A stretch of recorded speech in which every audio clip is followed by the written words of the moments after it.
देश की ताकत तीनों है महान, जवान, किसान और जनता महान। चंडीगढ़ में साइबर ठगी का बड़ा मामला।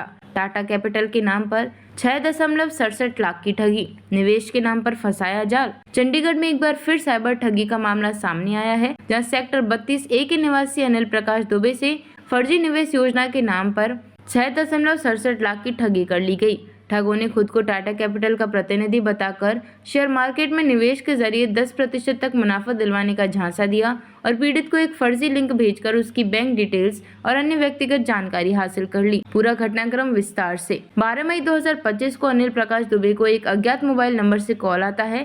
फोन उठाते ही सामने वाला व्यक्ति खुद को टाटा कैपिटल का अधिकारी बताता है।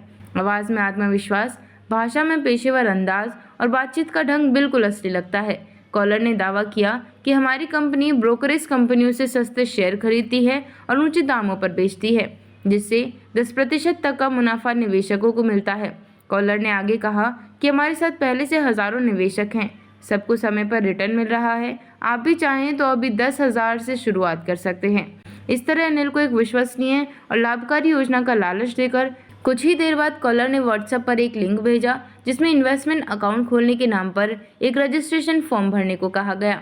इस लिंक के जरिए पीड़ित से नाम, मोबाइल नंबर, आधार कार्ड की डिटेल, बैंक खाता संख्या, OTP और UPI पिन तक मांगा गया। फॉर्म असली बैंक पोर्टल जैसे डिजाइन किया गया था, जिससे कोई भी व्यक्ति धोखा खा सकता है। यह पूरी प्रक्रिया सोशल इंजीनियरिंग का क्लासिक उदाहरण है, जहां असली जैसी वेबसाइट दिखाकर यूजर से संवेदनशील जानकारी निकलवाई जाती है। एक बार रजिस्ट्रेशन होते ही अनिल ने 10,000 की पहली किस्त भेजी। आश्चर्यजनक रूप से 2 दिन बाद ही उसे 1,500 का रिटर्न उसके खाते में मिला। यह एक मनोवैज्ञानिक ट्रिक होती है, बेट एंड हुक स्ट्रेटजी, जिससे व्यक्ति को लगता है कि योजना असली है। फिर अनिल ने अलग अलग किस्तों में कुल 6.67 लाख रुपए भेज दिए। जब अनिल ने मुनाफे के साथ अपने पैसे वापस मांगने की कोशिश की, तब ठगों ने कहा कि हमारी कंपनी की पॉलिसी के मुताबिक आपको पहले 50,000 का टैक्स सेवा शुल्क जमा करना होगा, तभी आप पैसे निकाल सकते हैं। यही वह मोड़ था जब अनिल को शक हुआ। उसने किसी जानकार से चर्चा की, जिसने तुरंत चिताया कि यह एक धोखाधड़ी का मामला है। अनिल ने जब ये पूरी बात अपने जानकार से साझा की तो उसने बताया कि ये साफ तौर पर एक साइबर फ्रॉड है। इसके बाद पीड़ित ने सेक्टर 17 स्थित साइबर क्राइम थाना में शिकायत दी। पुलिस ने शिकायत के आधार पर भारतीय न्याय संहिता 2023 के निम्नलिखित धाराओं में केस दर्ज किया है।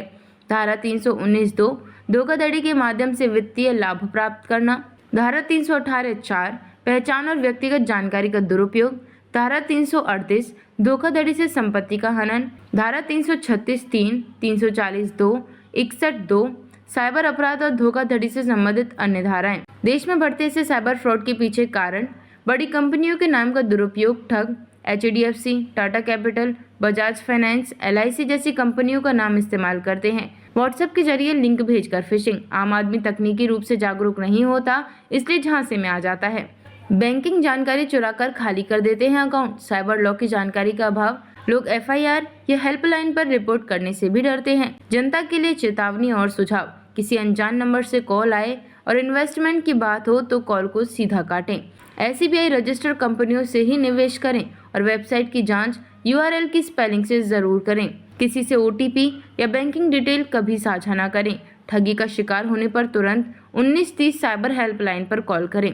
निष्कर्ष, यह मामला न सिर्फ एक व्यक्ति की मेहनत की कमाई को बर्बाद कर देने वाला है, बल्कि एक सिस्टमैटिक साइबर गिरोह की ओर इशारा करता है, जो पूरे भारत में सक्रिय है। अनिल प्रकाश दुबे की कहानी एक साइबर चेतावनी है कि कितना भी प्रामाणिक लगने वाला कॉल हो या मैसेज हो, उससे सतर्क रहना जरूरी है।